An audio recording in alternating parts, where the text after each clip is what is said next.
Hi. So I wanted to do a quick discussion of the final research paper, mainly for one big significant point, because it's the one that's kind of the difference between a solid A and, if everything else is perfect, an A minus, but more likely a B. Um, and it's something that, while it's only worth 2 of the total 30 points, it's pretty significant. We've kind of been talking about it since the beginning of the course. It's that whole issue of historiography. And it goes all the way back to the Joan Scott essay that you read in the first week. So I'm not going to go through, excuse me, everything having to do with the final paper. You've all pretty much already looked at it. I do think these are very helpful, particularly the final research paper checklist. Definitely make sure you're looking at that. More to the point, though, I want to bring you down to the grading rubric right here. All of this is stuff that I know you've all read. For the most part, you've already familiar with it because you've been doing the other exercises in the course that require you to do most of those things. But here with the grading rubric, it shows you, hang on, let me try to move this over so it's in the frame a little better. Hold on. There we go. It shows you what everything is worth. Your introduction and your thesis statement are worth 2 points, and I would definitely um, encourage you to be sure you've got a solid thesis statement. Your thesis statement is what you intend to prove. It's not an outline of the paper. It's not a summation of the points you're supposed to be covering. It's what you actually intend to prove about gender in the time period and society that you have chosen. So it needs to be a statement that takes a position, as they call it. And it should be the last sentence in your introduction, and it should be repeated in different words in your conclusion. But your thesis statement is definitely a statement of what you plan to prove. All right, so you identify your specific society, including the time period and geographical region. Most of you can do that reasonably well.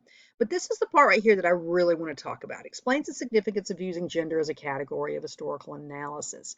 And what this effectively means is that you start with Joan W. Scott's essay because it literally is the foundation of gender history.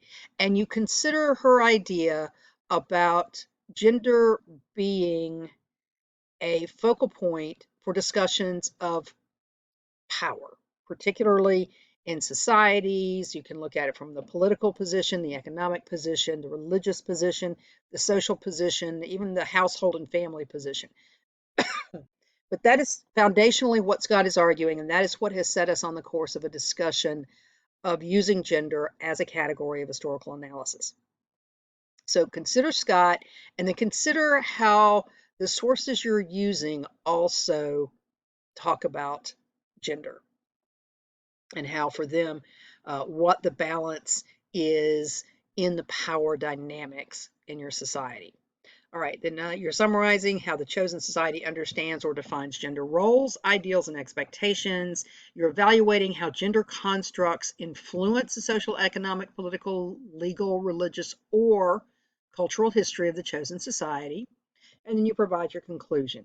You have your 5 scholarly secondary sources, you utilize 2 primary sources, and your written your your mechanics, particularly. You've got your citation where you need for it to be, and your grammar, spelling, all of that is good. And then the APA formatting actually has a separate category of its own at this point, as does page requirements. You need to have 10 double-spaced pages in total to get the page requirement. Over that gets you into the distinguished category. And then your content development, how well your paper is organized, how well your arguments flow from one to the other. But again, one of the big points I wanted to get to you here with is um, this explaining the significance of using gender as a category of historical analysis. So be sure that you consider that in your paper. Think again about Joan Scott and how her thesis and her ideas apply to what you're writing and to your topic point. All right, if you have any questions about the paper, please email me and let me know. Um, again, be sure you look at the grading rubric because that's what I have to look at and that's what I'm evaluating. So look at that and be sure that you're covering all those points in the course of addressing your paper and demonstrating, proving to me your thesis, your position, and how uh, secondary sources and the primary sources support that.